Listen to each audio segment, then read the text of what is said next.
Habló en italiano para humillarla. Ella le respondió con fluidez perfecta. Pero no fue su italiano impecable lo que silenció una sala llena de hombres peligrosos. Fueron las 4 palabras que dijo a continuación. Palabras que solo una persona en el mundo debería haber conocido. El bullicio del almuerzo en la trattoria Romano era ruidoso, caótico, completamente fuera de control. Los platos entrechocaban, las voces se mezclaban unas con otras. Un niño pequeño en la mesa 7 llevaba 11 minutos llorando sin parar, y nadie, ni la madre, ni el personal, ni el mismo Dios, parecía capaz de callarlo. Luca Romano estaba sentado en el rincón del fondo, oculto detrás de un periódico que no estaba leyendo, observando cómo su restaurante se desmoronaba en tiempo real. No había planeado venir hoy. Tenía 3 negocios más que supervisar, 2 abogados esperando sus llamadas, y una reunión esa noche que decidiría si una operación rival en Detroit continuaba existiendo. Luca Romano no era un hombre que tuviera tiempo para el servicio del almuerzo. Pero las quejas se habían vuelto imposibles de ignorar. 3 gerentes reemplazados en 4 meses. Reseñas en internet describiendo comida fría y personal grosero. Una fuente dentro de la cocina que le había dicho que el local perdía dinero en silencio. Como sangra un hombre que no nota que el cuchillo ya ha entrado. Y así estaba Luca, observando. La vio casi de inmediato. La camarera de cuerpo robusto cerca de la mesa 4. Se movía más despacio que las demás. El cabello oscuro recogido hacia atrás. El uniforme una talla demasiado pequeña. Estaba equilibrando 3 platos, una panera de pan, y lo que parecía ser una discusión silenciosa con un cliente que había decidido que ese día era el momento perfecto para convertirse en la peor versión de sí mismo. Luca observó al hombre. 50. Reloj caro. El ceño perpetuo de quien ha confundido la riqueza con la importancia. Se inclinó hacia adelante y le habló a la camarera en el tono que usan las personas cuando quieren humillar a alguien en público. Ella asintió. Mantuvo el rostro tranquilo. Colocó los platos con cuidado. El hombre habló de nuevo, más fuerte esta vez. Algo sobre el pedido equivocado. Luego algo sobre que ella no era lo suficientemente rápida. Y después, solo para completar el cuadro, un comentario sobre su apariencia. Los 2 hombres de Luca, Marco y Rick, sentados cerca, se miraron entre sí. Luego miraron a Luca. Luca no les dio nada. Seguía observando a la camarera. Ella no estalló. No lloró. Simplemente dijo, lo corrijo enseguida, señor. Y se dio la vuelta con la clase de dignidad que solo construyen años de vida difícil. Luca sintió una leve impresión. Y después, porque era Luca Romano, y estaba aburrido, y sus hombres esperaban entretenimiento, cometió un error. Cuando la camarera pasó junto a su mesa, Luca bajó el periódico y habló en italiano rápido y fluido. El tipo de italiano que no viene de un aula. El que se habla en la cocina de la abuela, y en cuartos oscuros donde hombres serios toman decisiones serias. Guarda que esta povera vacca. Scommetto che mangia più di quanto serva. Mira a esta pobre vaca. Apuesto a que come más de lo que sirve. Marco casi se ahogó con el agua tratando de no reírse. Rick volvió el rostro hacia la pared. La camarera se detuvo. Luca esperaba vergüenza, quizás lágrimas. Por lo menos, la confusión vacía de alguien que no tiene idea de lo que le acaban de decir. En cambio, la camarera se dio la vuelta lentamente y lo miró con unos ojos marrones completamente, irritantemente tranquilos. Y entonces le respondió en italiano perfecto. No el italiano de los libros de texto. No el italiano de los turistas. El de verdad. El que tiene el ritmo correcto, la música correcta, el que hace que las palabras lleguen exactamente donde deben llegar. Puede ser. Pero al menos yo sé tratar a las personas. Parece que usted nunca lo aprendió. La mesa quedó en silencio. La casi carcajada de Marco murió en algún lugar de su garganta. Rick se volvió de nuevo hacia la mesa con una expresión que Luca nunca le había visto. Hasta el niño de la mesa 7 dejó de llorar, como si el universo hubiera decidido que ese momento merecía silencio. Luca la miró fijamente. Ella sostuvo su mirada sin pestañear, sin disculparse, sin el menor temblor que le indicara que comprendía exactamente con quién acababa de hablar. Y entonces, esa fue la parte que lo acompañaría el resto del día, el resto de la semana, posiblemente el resto de su vida. La camarera inclinó levemente la cabeza y dijo, en inglés perfectamente ordinario, parece que no ha comido. ¿Puedo recomendarle algo? Él no dijo nada.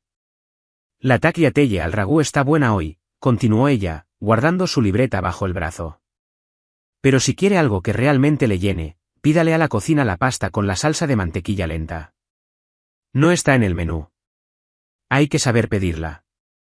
Hizo una pausa. Dígales que le añadan una pizca de caléndula seca a la crema. La mayoría de la gente se la salta. Lo cambia todo. La camarera se alejó. Luca no se movió por un largo momento. Marco se inclinó hacia adelante. Jefe. Luca no le respondió.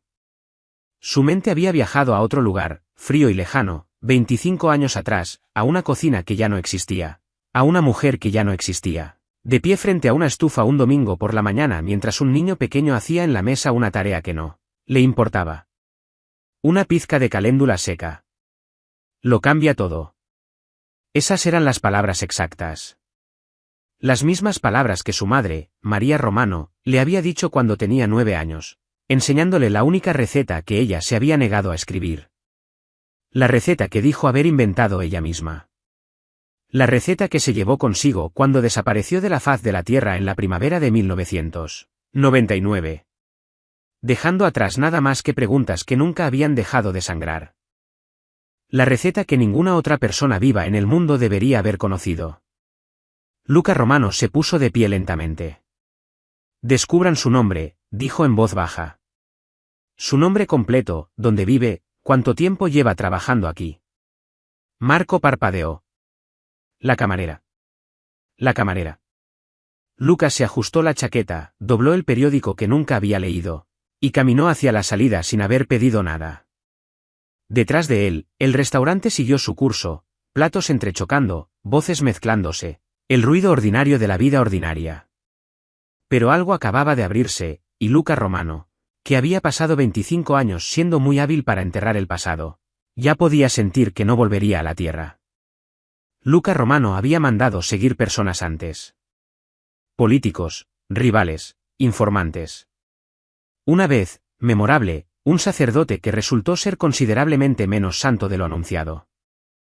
Pero nunca había seguido personalmente a una camarera por el frío de Chicago a las 6:15 de la tarde, con las manos en los bolsillos del abrigo, manteniéndose a media manzana de distancia como un amateur cualquiera.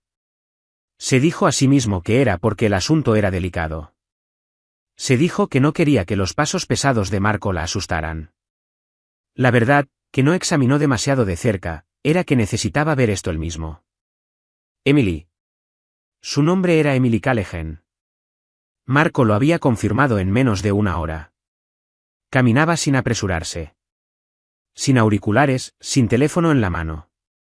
Emily se movía entre la multitud de la tarde con la comodidad de alguien que disfruta plenamente de su propia compañía. Se detuvo una vez para comprar una bolsa pequeña de víveres en una tienda de la esquina, y en un semáforo esperó a que un anciano con bastón cruzara primero. Cosas pequeñas. Luca las notó todas. Emily vivía en un cuarto piso sin ascensor de una calle tranquila donde los edificios se inclinaban levemente, unos hacia otros, como si compartieran viejos chismes. Sin portero, buzones con nombres escritos a mano. El tipo de edificio que era limpio pero cansado, como se cansa la gente que ha trabajado duro mucho tiempo sin mucha recompensa. Luca esperó 12 minutos antes de subir. Llamó a la puerta. Sin disfraz, sin pretexto, sin excusa inventada. Con los años había aprendido que la cosa más perturbadora que puede hacer un hombre poderoso es simplemente aparecer en un lugar inesperado y decir la verdad sobre por qué está ahí. Emily abrió la puerta todavía con el uniforme de trabajo puesto. Detrás de ella, sentado en una pequeña mesa de cocina con un tazón de sopa y un periódico doblado, había un anciano de cabello blanco y ojos atentos. Emily miró a Luca. Algo cruzó por su rostro.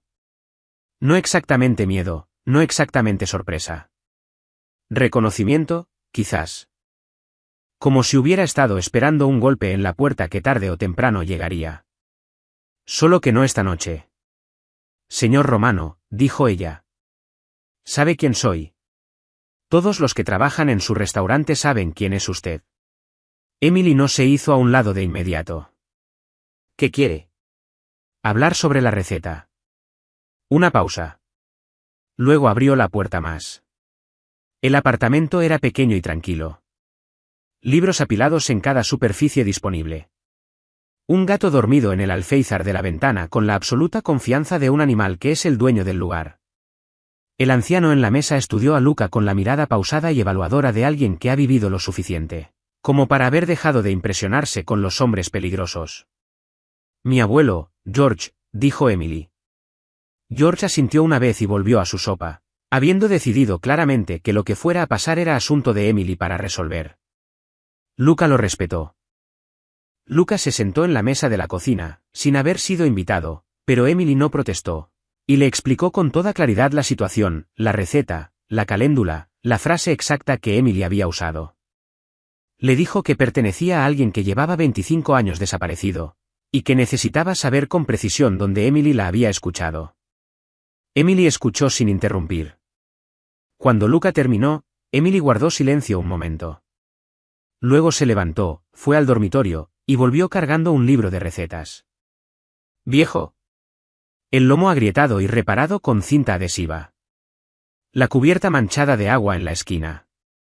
Las páginas hinchadas por años de vapor de cocina. Emily lo puso sobre la mesa frente a Luca. Una mujer llamada Rose me lo dio, dijo Emily. Ella me crió desde que tenía unos 4 años hasta los 11, después de que murieron mis padres. Emily lo dijo con naturalidad, sin pedir compasión. Rose falleció cuando yo tenía 12 años. Este libro fue una de las pocas cosas que me dejó. Luca miró el libro de recetas sin tocarlo todavía. Rose me enseñó italiano, continuó Emily. Decía que era importante. También me enseñó la receta de la pasta.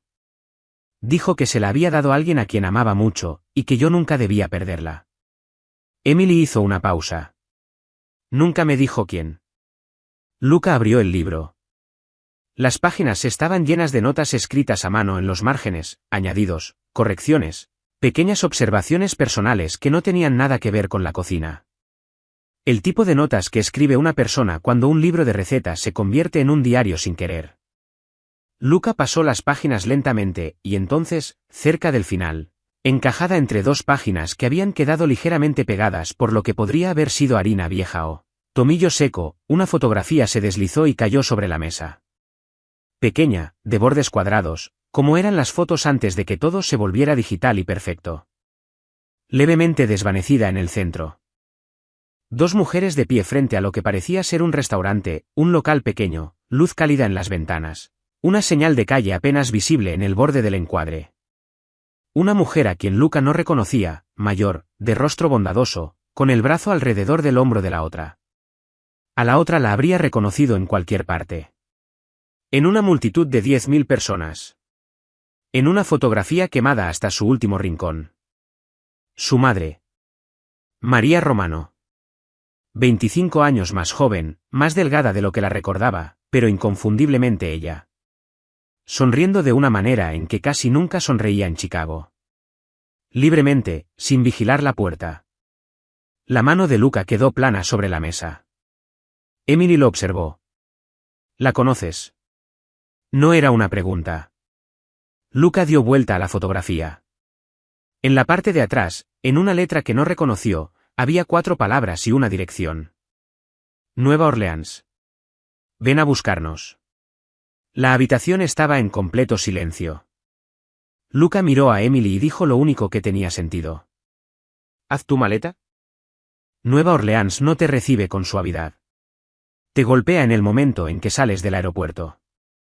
El calor, el olor del río, la música que se derrama por los umbrales a las 11 de la mañana, como si la ciudad nunca se hubiera sobriado del todo después de la noche anterior. No se parecía en nada a Chicago. Chicago era acero, ángulos y frío que iba en serio. Nueva Orleans era bordes suaves, podredumbre y belleza brotando de cosas que deberían haber estado muertas. Luca la detestó de inmediato. Emily, sentada a su lado en el asiento trasero del coche de alquiler, Miraba por la ventana como quien mira algo que recuerda a medias de un sueño. Marco conducía. No había hecho preguntas. Los hombres como Marco duraban mucho en este negocio precisamente porque entendían cuando las preguntas no formaban parte de su trabajo. La dirección en el reverso de la fotografía los llevó al barrio francés, a una calle estrecha donde los edificios lucían su edad sin disculpas. Balcones de hierro cubiertos de enredaderas antiguas, contraventanas desvanecidas al color de las cosas olvidadas. El restaurante había desaparecido. En su lugar, una pequeña tienda que vendía souvenirs que nadie necesitaba. Pero el edificio era el mismo. Luca se quedó fuera mirándolo un largo momento, sosteniendo la fotografía a la altura del brazo, comparando los ángulos. Sí. Este era el lugar. Mismo marco de puerta, mismas proporciones en las ventanas. Una vida diferente viviendo dentro de él ahora. Marco encontró al propietario al caer la tarde.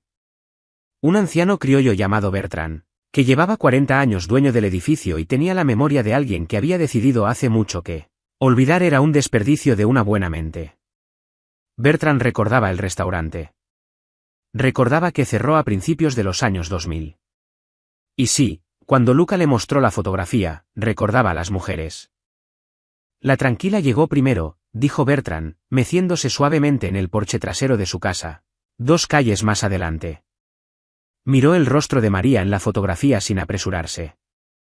Consiguió trabajo en la cocina, se mantenía para sí misma, pagaba el alquiler con 3 meses de anticipación cada vez, en efectivo. Dio un golpecito a la foto. Eso es lo que uno recuerda. Las personas que pagan por adelantado son o muy organizadas o muy asustadas. ¿Cuál era ella?, preguntó Emily. Bertrand la miró con ojos calmos y antiguos. Ambas cosas, creo. Bertrand les dio un nombre, un antiguo chef que había trabajado en esa cocina, ahora retirado, viviendo en el Garden District. Una mujer llamada Celestine, de 70 años, que abrió la puerta a la mañana siguiente con un delantal de cocina puesto y la expresión de alguien que llevaba un buen tiempo esperando visitas complicadas. Celestine miró la fotografía menos de 3 segundos. Rose y Marie, dijo. No María. Marie. Trabajaron en mi estación casi 2 años. Los mejores ayudantes de cocina que he tenido. Celestine se hizo a un lado de la puerta. Pasen, les preparo café. Su cocina era cálida y desordenada y olía como si algo maravilloso estuviera siempre a punto de suceder. Celestine habló mientras preparaba el café, como hace la gente cuando ha guardado una historia mucho tiempo y siente un callado alivio al poder soltarla finalmente. María, había llegado primero. A mediados de 1999. Sin equipaje que valiera la pena mencionar. Con un moretón a lo largo de la mandíbula que explicó una vez y nunca volvió a mencionar. Y la costumbre de sentarse siempre de espaldas a la pared en cada habitación que entraba. Rose llegó semanas después. Una vieja amiga, supuso Celestine, aunque ninguna de las dos lo confirmó jamás. No hablaban del antes, dijo Celestine, sirviendo las tazas. En mi cocina, yo no preguntaba. La gente viene a Nueva Orleans para convertirse en otra persona. Eso es la mitad del propósito de esta ciudad. ¿Dijo algo alguna vez?, preguntó Luca. ¿Sobre de dónde venía? Sobre su familia. Celestine lo miró con cuidado. Hablaba de un hijo a veces. Nunca por su nombre. Solo decía, mi hijo. Decía que esperaba que se estuviera convirtiendo en mejor hombre de lo que el mundo a su alrededor le enseñaba a ser. Una pausa. Lo decía como si le doliera. Luca dejó su taza de café sobre la mesa. La habitación estaba en silencio, salvo por el ventilador del techo girando suavemente. Emily estiró la mano y tocó los registros de empleados que Celestine había sacado de una carpeta. La clase de mujer cuidadosa que guarda todo. Formularios de personal, listas de cocina. Y allí, en un formulario fechado en febrero del 2000, una firma. El nombre escrito era Marie Fontaine. Falso, obviamente. Pero la caligrafía no miente.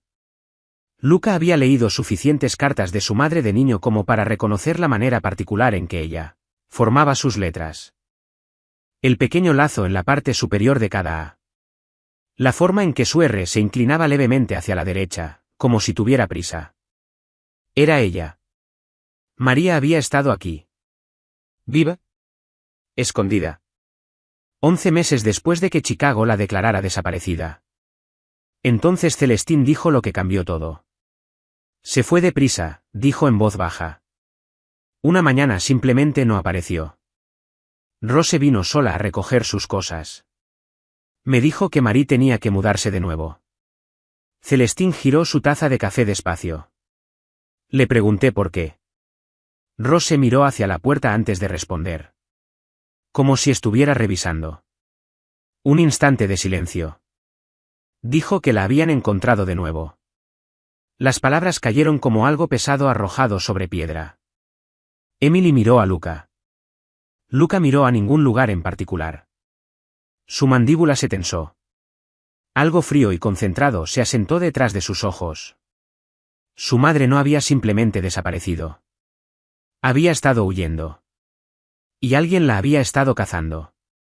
El viaje de Nueva Orleans a Memphis tomó 7 horas.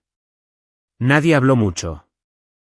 Marco conducía con el silencio concentrado de un hombre que entendía el estado de ánimo en el coche o lo requería. Emily miraba el paisaje cambiante a través de su ventana. La vegetación baja y húmeda de Luisiana dando paso a los campos planos y abiertos de Mississippi. Luego las suaves colinas de Tennessee apareciendo lentamente en el horizonte como algo que despertaba. Luca estaba sentado en la parte de atrás pensando en su padre. Dominique Romano había sido, por todas las medidas que el mundo usaba para tales cosas, un hombre exitoso. Poderoso. Respetado. El tipo de hombre que otros cruzaban la calle para saludar primero.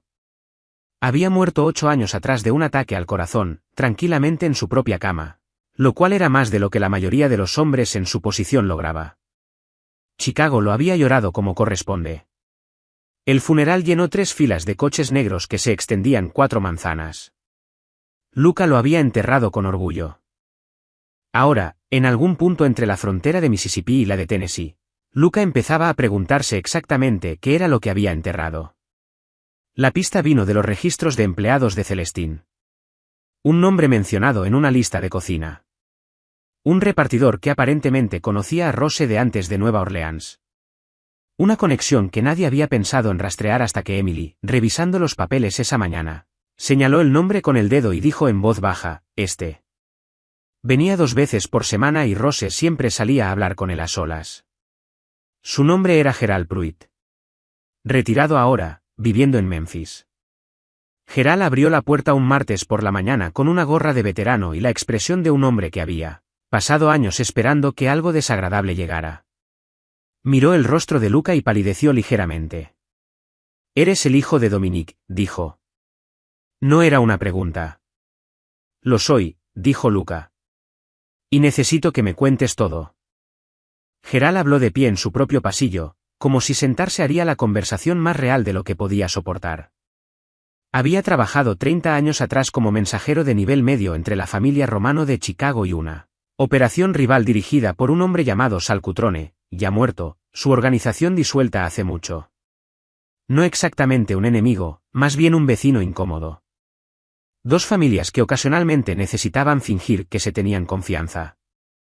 Gerald había sido uno de los puentes, y una tarde en la primavera de 1999, había entregado algo que no debía haber visto. Un documento, dijo, bajando la voz aunque la casa estaba vacía. Registros financieros, transferencias, cantidades significativas moviéndose de las cuentas de los Romano al bolsillo de Cutrone durante un periodo de 3 años. Exhaló lentamente. Alguien desde adentro estaba alimentando a Cutrone con información y dinero. Lo había estado haciendo durante años. Le costaba a Dominique operaciones. Dominique nunca entendió por qué seguía perdiendo. Luca mantuvo la voz ecuánime. ¿Qué? Entonces no lo sabía. Yo solo era el mensajero. Gerald miró al suelo. Pero María Romano lo sabía. Ella encontró los documentos originales de alguna manera. No sé cómo. Quizás no debía estar donde estaba ese día. María vino a mí porque sabía que yo había visto la entrega. Quería confirmación. ¿Y se la diste?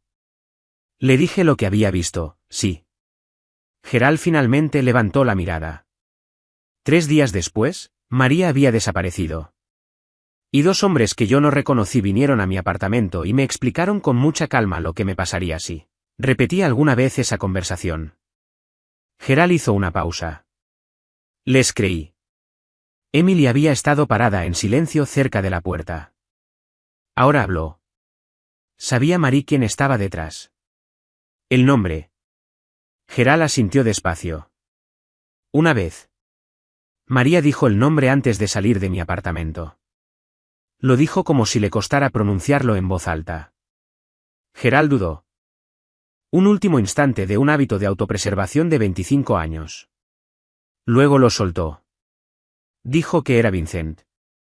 Vincent Romano. El pasillo quedó completamente en silencio. Luca no se movió. No parpadeó. El rostro de su tío apareció en su mente con horrible claridad. Vincent en cada cena familiar.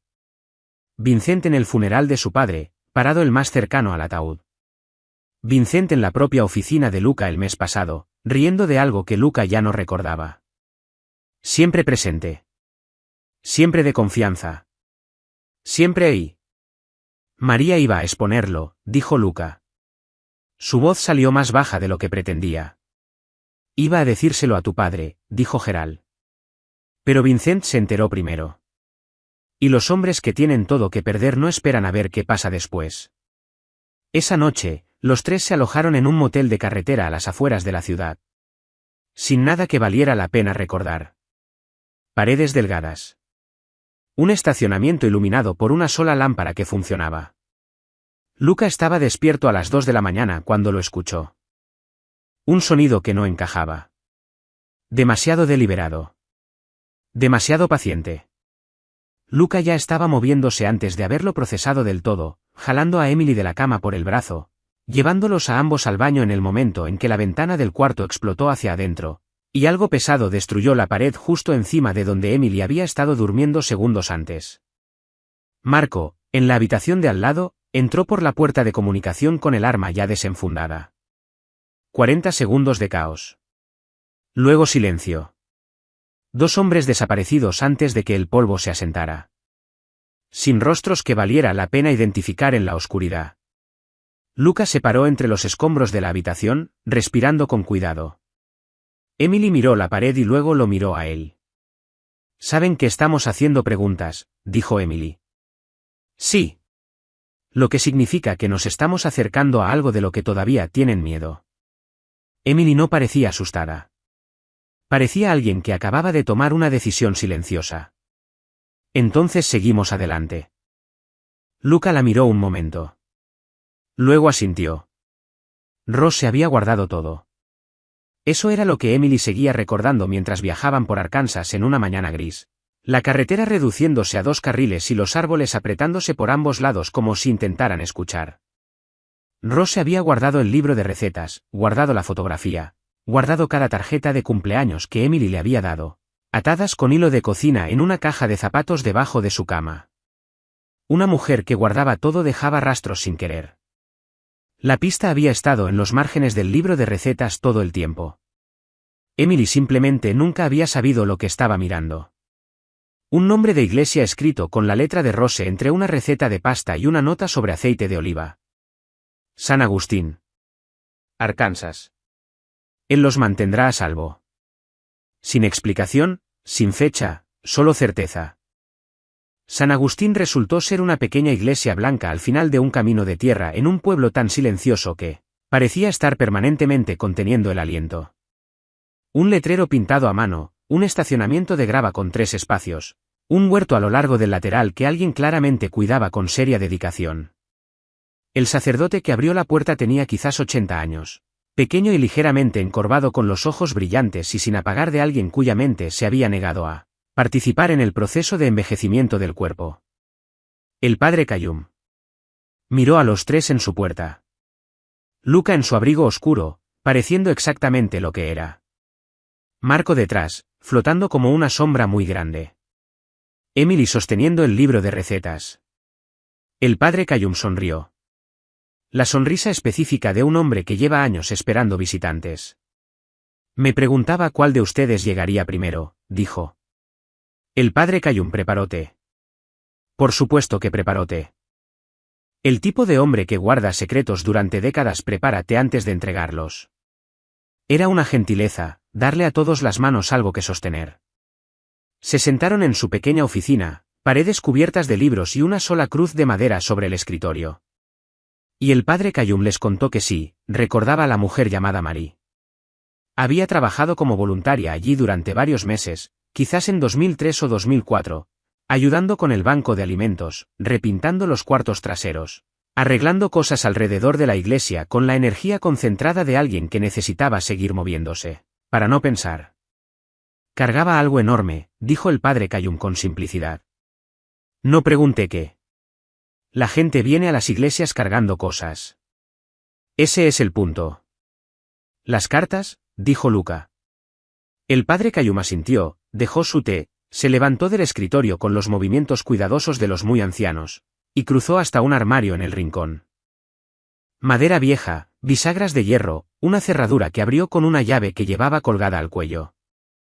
Dentro, un paquete de sobresellados, envejecidos pero conservados, atados con el mismo hilo de cocina que Rose usaba para todo.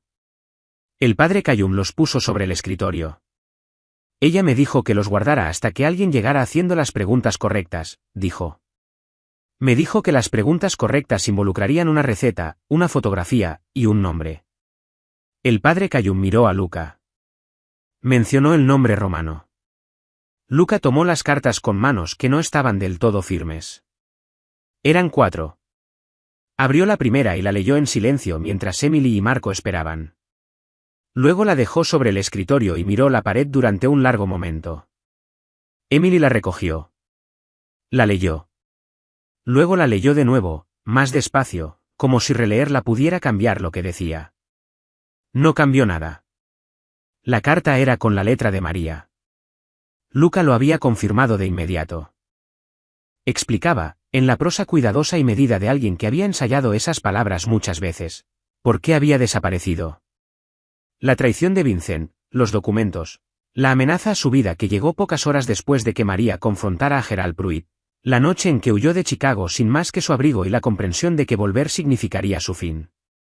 Pero la segunda página era la parte que lo cambió todo. María escribía sobre una familia, una pareja en Chicago, buenas personas, las llamó.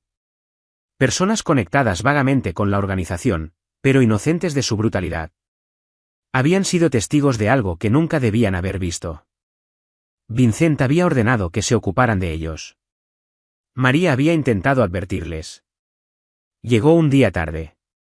Los asesinaron en la primavera de 1999. Dejaron atrás a una niña pequeña de 4 años, cabello oscuro, ojos serios que miraban el mundo como si ya estuviera tratando de entenderlo. María había encontrado a la niña antes que cualquier otra persona, se la había dado a Rose. La única persona en quien confiaba completamente, le había hecho prometer que la criaría a salvo, lejos de Chicago, lejos del nombre romano. Le había dado el nombre de Emily. Emily Callahan dejó la carta sobre el escritorio del padre Callahan. La habitación estaba absolutamente inmóvil. Emily miró sus propias manos, luego a Luca, luego a ningún lugar en particular, a ese punto en el aire donde va una persona cuando el suelo se acaba de mover bajo todo lo que creía saber. Mis padres, dijo Emily. Las palabras salieron apenas por encima de un susurro. Ella conocía a mis padres. Trató de salvarlos, dijo Luca. Su voz tenía los bordes ásperos. Llegó tarde. Así que te salvó a ti en cambio. Emily no dijo nada durante un largo rato.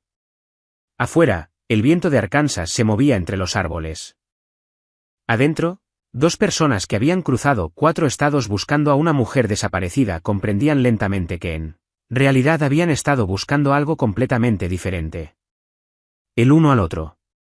Emily no lloró hasta el coche. No en la iglesia, no frente al padre Callahan, no mientras Luca doblaba cuidadosamente las cartas de María y las guardaba dentro de su abrigo como si fueran algo frágil. Emily se mantuvo entera a través de todo eso con la misma serenidad callada que la había mantenido de pie en un Restaurante mientras un cliente insultaba su apariencia y un jefe mafioso la burlaba en un idioma extranjero.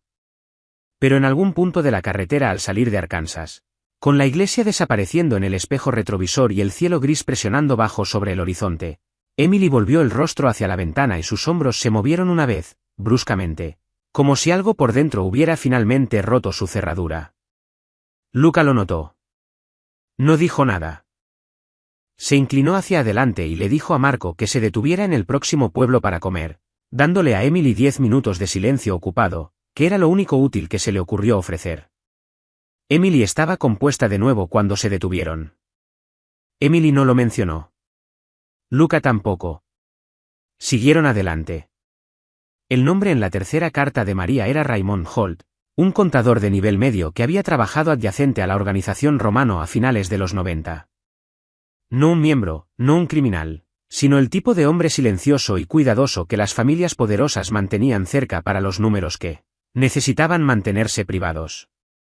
Raymond había visto las transferencias financieras, de hecho había procesado algunas sin entender lo que significaban. Hasta que María se acercó a Raymond, hoja de cálculo en mano, y le pidió que explicara una serie específica de transacciones moviéndose entre las cuentas Romano y una entidad externa que Raymond reconoció como la operación de Cutrone. Raymond lo entendió de inmediato. Y Raymond, a diferencia de Gerald Pruitt, no se había dejado intimidar hasta el silencio. Raymond había aceptado testificar, había hablado con un contacto federal. Estaba a 3 días de hacerlo oficial cuando ocurrieron dos cosas simultáneamente. María desapareció y Raymond Holt tuvo un accidente de coche que le dejó una fractura en la columna, un mes en el hospital, y una comprensión muy clara de que el accidente no había sido ningún accidente. Raymond lo retiró todo y desapareció en la vida ordinaria. La carta de María lo describía como la única persona que había visto el panorama completo, la única persona cuyo testimonio podía confirmarlo todo. La carta estaba escrita en 2004. Han pasado 25 años desde entonces.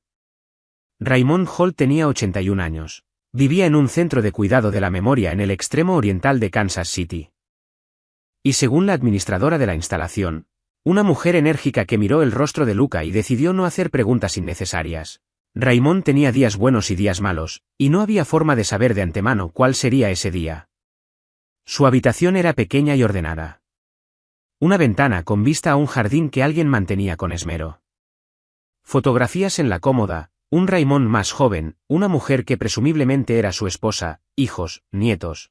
La evidencia acumulada de una vida que había continuado a pesar de todo. El propio Raymond estaba sentado en una silla junto a la ventana, bien vestido, manos juntas en el regazo. Raymond era delgado de la manera en que se vuelven muy delgados los hombres muy viejos, no exactamente frágil, sino reducido, como si la vida lo hubiera estado editando hasta su esencia durante años. Raymond los miró cuando entraron. Sus ojos estaban lúcidos hoy. Era inmediatamente obvio. Cualquiera que fueran los días malos, ese no era uno. Emily se sentó más cerca de él. Luca lo había sugerido sin explicar por qué. Algo en el rostro de Emily, pensó Luca. La forma en que Emily miraba a las personas. Como si genuinamente le interesara lo que cargaban. Emily los presentó con sencillez. Dijo que estaban investigando algo que había ocurrido hace mucho tiempo. Dijo que el nombre de Raymond había surgido como alguien que podría recordar. Raymond la miró un momento. Luego miró a Luca. «Eres un romano», dijo. «Sí. Tienes sus ojos». Los ojos de Dominique. Algo cambió en la expresión del anciano Raymond. No exactamente miedo, sino el recuerdo de él. Me pregunté a veces si alguno de ustedes llegaría algún día. Aquí estamos, dijo Emily con suavidad. Raymond estuvo en silencio largo rato, mirando el jardín afuera. Un pájaro aterrizó en el comedero cerca de la ventana, y Raymond lo observó con la atención concentrada de alguien ganando tiempo. Luego Raymond comenzó a hablar, despacio al principio, luego con creciente firmeza, como si las palabras hubieran estado apiladas detrás de una puerta durante décadas, y la puerta simplemente, finalmente, se hubiera abierto. Raymond confirmó las transferencias, confirmó las cantidades, confirmó que el dinero que salía de las cuentas Romano había sido sistemáticamente redirigido durante 3 años. No por un extraño, no por la gente de Cutrone abriéndose paso por la fuerza, sino por alguien con acceso interior completo. Alguien de confianza con los códigos, los contactos, el lenguaje que hacía que otros hombres se retiraran sin hacer preguntas.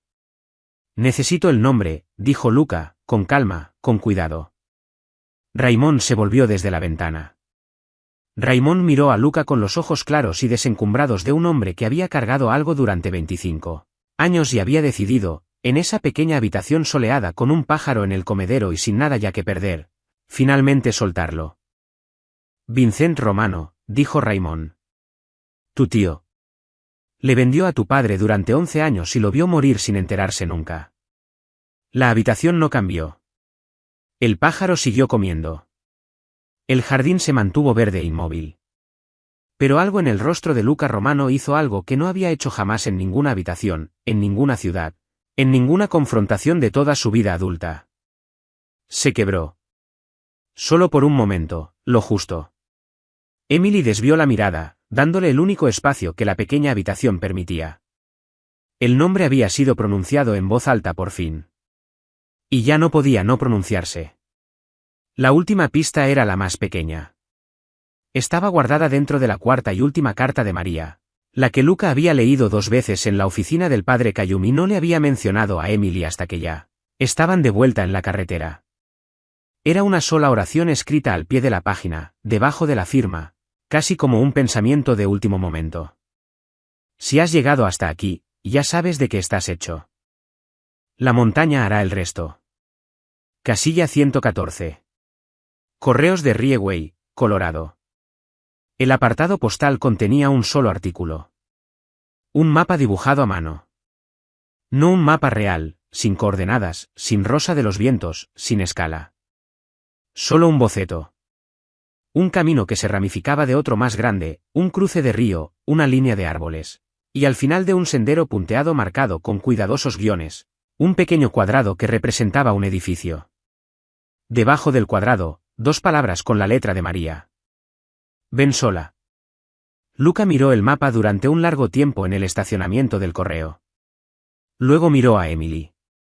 Luego lo dobló con cuidado y lo guardó en el bolsillo de su abrigo. Era para mí, dijo Luca. Ya lo sé, dijo Emily. De todas formas voy. Luca no discutió. Había dejado de sorprenderse con Emily. Marco se quedó con el coche al pie del camino de montaña, estacionado en una gasolinera que también vendía equipos de pesca y mermelada casera, con instrucciones de esperar y no llamar a menos que algo estuviera en llamas. Literalmente. Luca fue específico en eso. El camino hacia arriba era apenas un camino, más bien una sugerencia.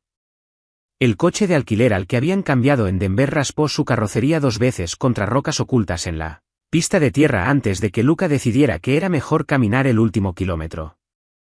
El aire aquí arriba era diferente, más delgado, más limpio, frío incluso por la tarde, cargando el olor de los pinos y algo más antiguo por debajo que no tenía nombre. La cabaña apareció entre los árboles exactamente donde el mapa decía que estaría. Pequeña, construida en madera, un porche cubierto con un banco de tronco partido, leña apilada prolijamente a lo largo de la pared lateral. Apilada recientemente, notó Luca. Los troncos todavía no habían encanecido. Las ventanas estaban protegidas con contraventanas, pero las contraventanas tenían bisagras, no clavadas. Un barril de agua en la esquina con una tapa sujetada por una piedra. Alguien había estado aquí. No hace años. Recientemente. Luca tocó la leña. Seca pero sin polvo. Alguien ha estado manteniendo esto, dijo Emily en voz baja a su lado. Sí. La puerta no tenía cerrojo. Adentro, una sola habitación, una cama, una estufa de leña, una mesa, 2 sillas, estantes de comida en conserva y mantas dobladas, una lámpara de queroseno sobre la mesa con aceite todavía en el depósito. Práctico, preparado. El hogar de alguien que había aprendido a estar listo para irse rápidamente, pero que también había aprendido, en algún momento del camino, a hacer que un lugar se sintiera como hogar, sin importar las circunstancias. En el estante encima de la cama, alineados con la prolijidad callada de los objetos que importan, había diarios. 14 de ellos. De diferentes tamaños, diferentes cubiertas, lo que hubiera estado disponible, supuso Luca, en cualquier pequeño pueblo que estuviera más cerca en el momento en que el diario anterior se agotara. Luca sacó el primero con cuidado. La fecha dentro de la portada decía 2001. Luca se sentó en la mesa. Emily tomó la silla del otro lado y abrió uno de la mitad del estante. Y durante las siguientes 2 horas leyeron en el silencio particular de las personas que encuentran la vida privada de alguien por primera vez, conscientes tanto del privilegio como del peso de ello. María lo había escrito todo. Los primeros años, el miedo, el movimiento constante, los pueblos que se fundían unos con otros, el agotamiento de construir una pequeña vida ordinaria y luego desmantelarla de nuevo antes de que se volviera demasiado cómoda, demasiado visible. La soledad que María describía sin queja, simplemente registrada como un científico registra datos meteorológicos sin editorializar sobre la lluvia. María escribía constantemente sobre Rose. La obstinación de Rose, la cocina de Rose, la absoluta negativa de Rose a dejar que las circunstancias la amargaran, lo cual María decía que había salvado su propia cordura más de una vez. María escribía sobre Emily. No directamente, nunca por nombre en los primeros diarios. Cuidadosa incluso en privado. Pero a su alrededor. La niña está a salvo. Rose dice que ya habla en oraciones completas. Rose dice que se ríe fácilmente. Más tarde. Rose dice que empezó a aprender italiano sola, simplemente lo tomó de las cintas. No puedo explicar lo que eso me hizo cuando lo escuché. Y más tarde todavía, cuando Emily tendría quizás 9 o 10 años. Rose me recomendó un libro. Rose me lo describió. Va a ser extraordinaria. No sé si es mejor o peor saberlo desde la distancia. Luca leyó esas entradas 2 veces. Luca tomó el último diario, el más nuevo. Su portada apenas estaba desgastada, de meses, no de años. Luca se volvió a la última página escrita. La fecha en la parte superior era de hace 4 meses. Leyó la entrada. Luego Luca dejó el diario sobre la mesa muy despacio, con los movimientos precisos y cuidadosos de alguien que sostiene algo que podría romperse. Emily levantó la mirada del diario en sus propias manos. Emily observó el rostro de Luca. Está viva, dijo Luca. Su voz salió apenas por encima de un susurro. Estaba aquí hace 4 meses. Luca levantó la vista. Sus ojos estaban rojos en los bordes, pero secos. Menciona un pueblo. Seaside, Oregón. Lo llama el último lugar. Hizo una pausa. Dice que está cansada de correr. Emily cerró su diario. Afuera de las ventanas de la cabaña, las montañas de Colorado guardaban su silencio antiguo e indiferente. Adentro, por primera vez desde un restaurante de Chicago, una receta secreta y un idioma usado como arma, algo que había estado imposiblemente tenso en el pecho de Luca Romano comenzó muy lentamente a aflojarse. Su madre estaba viva. Y estaba esperando. El Océano Pacífico no se parecía en nada al lago Michigan. Luca estaba de pie en el borde de un pequeño puerto en la costa de Oregón, con las manos en los bolsillos del abrigo, mirando los botes de pesca que se mecían suavemente en el agua gris de la mañana, y pensando en lo extraño que era que el mismo planeta pudiera producir ambos. El lago Michigan era controlado, contenido, un cuerpo de agua que conocía sus límites. Este océano simplemente seguía adelante, más allá del horizonte, más allá de la razón, más allá del borde de cualquier cosa que una persona pudiera planificar. Luca había estado planificando cosas toda su vida adulta. Estaba empezando a entender que ese había sido el problema. El pueblo se llamaba Crescent Cove. Pequeño como para que el rostro de un extraño fuera notado, grande como para que una mujer callada que vivía modestamente hubiera podido desaparecer en el fondo de la vida, ordinaria sin dificultad. Un puerto, una calle principal con una panadería, una ferretería y una biblioteca que también servía como centro comunitario. El tipo de pueblo que no te pide nada mientras tú no le pides nada a él. Emily había encontrado el nombre en la última entrada del diario, enterrado en una descripción de la vista desde una ventana. Los botes salen antes del amanecer aquí. Hay un faro que todavía funciona. Lo observo algunas noches.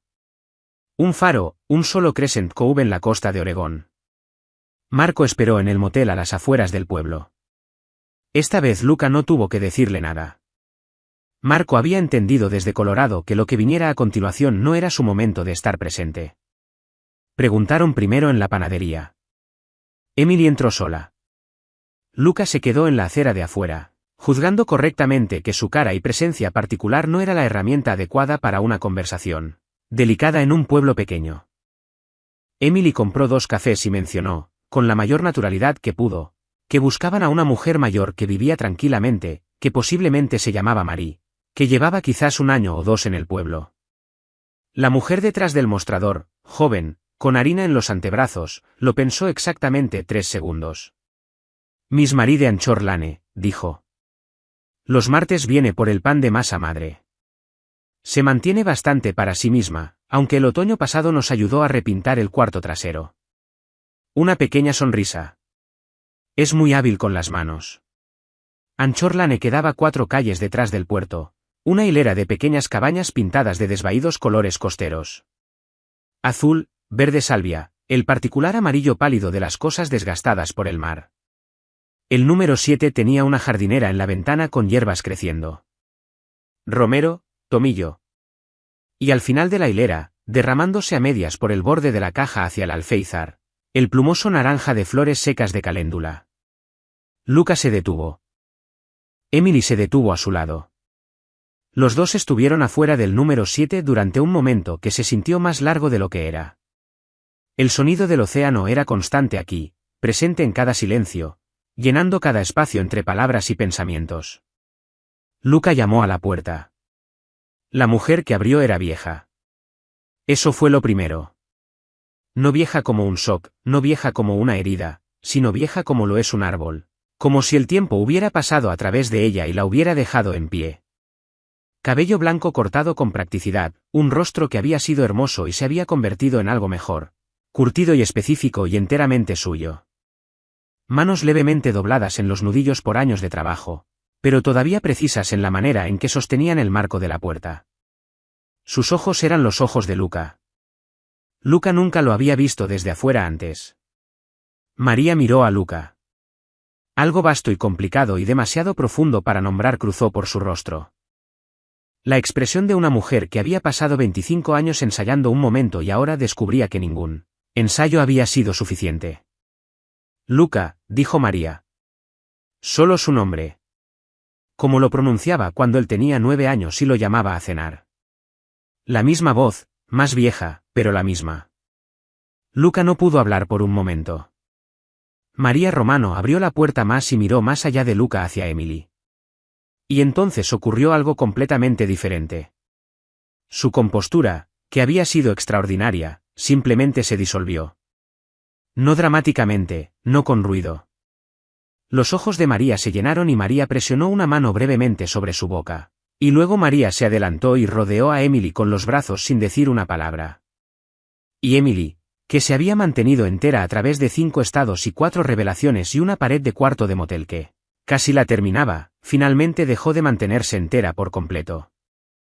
Luca estaba parado en el umbral de una pequeña cabaña en la costa de Oregón viendo a su madre abrazar a la niña que había salvado 25 años atrás mientras escuchaba al océano seguir con su negocio indiferente y eterno de fondo.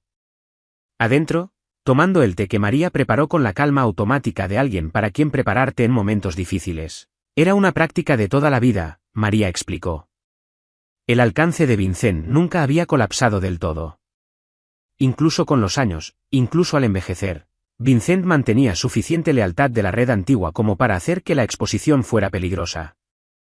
María se había mantenido oculta no por cobardía. María lo dijo mirando directamente a Luca, asegurándose de que entendiera, sino porque emerger demasiado pronto le habría dado a Vincent exactamente la confrontación para la que estaba preparado. María había estado esperando el momento correcto. María había estado esperando específicamente a Luca. Te observé, dijo María en voz baja, desde la distancia, durante años. Necesitaba saber que eras el tipo de hombre que podía terminar esto de la manera correcta. María hizo una pausa. No de la manera en que tu padre lo hubiera terminado. Luca la miró sin parpadear. ¿Y bien? María miró a su hijo durante un largo momento. Viniste con una camarera en lugar de un ejército, dijo María. Eso me dijo todo. Volvieron a Chicago con María en el coche. María se sentó junto a Luca en el asiento trasero, mirando cómo América se desenrollaba por la ventana como quien mira algo que pensó que nunca volvería a ver, con una calidad de atención que era casi dolorosa. María no habló mucho. Luca tampoco. Pero en algún lugar de Nevada, María alargó la mano y la puso sobre la de Luca, y Luca giró la palma hacia arriba y se la sostuvo. Y esa fue toda la conversación que necesitaron tener sobre los 25 años. Marco mantuvo la vista en la carretera y no dijo nada.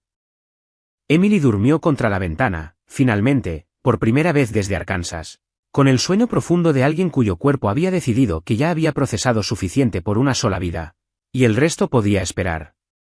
Vincent Romano no era un hombre que se asustara fácilmente. Vincent había sobrevivido 40 años en una organización que consumía personas como el fuego consume madera, completamente, sin sentimentalismo, dejando solo cenizas y el leve calor de lo que había sido. Vincent había sobrevivido a rivales, investigadores, cambios internos de poder y el desgaste natural de una vida peligrosa. Tenía 73 años, cabello plateado, vestimenta impecable. Vincent estaba sentado en la cabecera de una larga mesa en un club privado que había utilizado para reuniones serias durante 2 décadas, y miró a su sobrino al otro lado de esa mesa y vio de inmediato que algo había cambiado fundamentalmente. Luca había pedido una reunión, la llamó un asunto familiar, rutinario. Vincent había venido porque negarse hubiera parecido algo. La sala no estaba vacía. Luca se había asegurado de eso. Alrededor de la mesa se sentaban 7 hombres, las figuras senior de la organización. Hombres que habían conocido tanto a Dominique como a Vincent. Hombres cuya lealtad había sido comprada a lo largo de décadas con dinero, favores, y la gravedad compartida de secretos guardados en común. Luca los había llamado a todos la noche anterior. Solo les había dicho que algo importante necesitaba ser escuchado. Y al extremo de la mesa, en una silla que Vincent no notó hasta que era demasiado tarde como para componerse adecuadamente, estaba sentada María Romano. ¿Viva? Presente. Mirando a su cuñado con unos ojos que habían tenido 25 años para decidir exactamente lo que querían decir, Vincent quedó completamente inmóvil. Era la quietud de un hombre cuya arquitectura interior completa acababa de ser condenada. Luca no elevó la voz. Luca había aprendido, en algún lugar de los últimos 10 días, que la versión más callada de la verdad era la más devastadora. Luca puso todo sobre la mesa. No en sentido figurado. Literalmente. El testimonio escrito de Raymond Holt, la declaración firmada de Gerald Pruitt, los registros financieros de los que María había guardado copias, conservados cuidadosamente a lo largo de 3 décadas de huida, preservados con la paciencia de una mujer que siempre supo que ese día llegaría finalmente. Los registros de empleo de Nueva Orleans, el relato notariado del padre Cayum sobre las cartas. Documento tras documento, una arquitectura de papel de la traición que abarcaba 11 años. Vincent miró la evidencia como un hombre que mira agua que sube, calculando, incluso ahora, si todavía había una salida. No la había. Los hombres alrededor de la mesa leyeron lo que tenían delante. La temperatura de la sala cambió lentamente, como cambia la temperatura de las habitaciones cuando lo que todos están leyendo es peor de lo esperado. Uno por uno, los hombres miraron a Vincent. Y uno por uno, algo cambió detrás de sus ojos. La expresión particular de hombres que habían entregado su lealtad a una estructura y acababan de descubrir que la estructura había estado secretamente podrida en sus cimientos durante décadas. Vincent intentó hablar, hizo 3 intentos con 3 versiones diferentes de una defensa. Luca lo dejó terminar cada una. Luego deslizó el documento final sobre la mesa. Un acuerdo federal gestionado a través de un contacto que Emily le había ayudado a localizar, ofreciendo a María el estatus de testigo protegido y una revisión formal del caso original a cambio de un testimonio completo. No voy a hacerte daño, dijo Luca en voz baja. Voy a dejar que la verdad lo haga en mi lugar. Vincent Romano salió de esa sala sin nada. En una semana, las lealtades antiguas se disolvieron. Las redes que lo habían sostenido durante décadas se evaporaron con la velocidad que siempre se evapora la lealtad cuando se revela que el fundamento debajo de ella es un fraude. El proceso federal avanzó con la certeza sin prisa de las instituciones a las que se les entrega todo lo que necesitan. Vincent fue arrestado un martes por la mañana. Vincent no opuso resistencia. En las fotografías que circularon después, Vincent tenía el aspecto de un hombre que de alguna manera oscura sentía alivio. Como si cargar el secreto hubiera sido su propio largo castigo, y soltarlo así, incluso de esta manera, era todavía una especie de descanso. La cena fue idea de Emily. Sin formalidades, sin aspecto de celebración, porque no era exactamente eso. Era algo más callado y más complicado que una celebración. Un reconocimiento, quizás. De que algo roto había sido encontrado. De que no todo lo perdido permanece perdido. Emily cocinó la receta de pasta de María en la cocina de la finca Romano. La misma cocina donde María la había elaborado por primera vez sin enseñársela a nadie más que a ella misma y adiós en una mañana de domingo de 1989. Marco había conseguido la caléndula seca. Nadie le había pedido que se uniera a la cena, pero Luca le había dicho que se pusiera un lugar para él mismo, y Marco había respondido a esto con un completo silencio y luego fue inmediatamente a cambiarse la camisa. María se sentó en la mesa y observó a Emily cocinar y no dijo nada. Solo observó. Con la expresión de alguien que presencia cómo se cierra un círculo que ha estado abierto durante 25 años. Cuando la comida estaba en la mesa y los cuatro se sentaron, nadie pronunció un discurso. No hubo brindis. Solo el sonido de una familia comiendo junta, improbable e incompleta y completamente real. Luca miró a su madre al otro lado de la mesa. María le estaba pasando el pan a Emily, diciéndole algo en voz baja que hacía sonreír a Emily. Y María parecía ordinaria y extraordinaria al mismo tiempo, como parecen las personas cuando las has echado de menos durante tanto tiempo que su simple presencia se vuelve casi demasiado grande para mirarla directamente. Luca pensó en un niño de 9 años haciendo tarea en una mesa de cocina mientras su madre cocinaba. Luca pensó en 25 años de preguntas sin respuesta. Luca pensó en un restaurante de Chicago, una frase burlona en italiano, y una camarera que le había respondido sin pestañear y cambiado el rumbo de todo. Luca pensó en lo que su madre había dicho en la costa de Oregón. Viniste con una camarera en lugar de un ejército. Eso me dijo todo. Luca entendió ahora lo que María había querido decir realmente.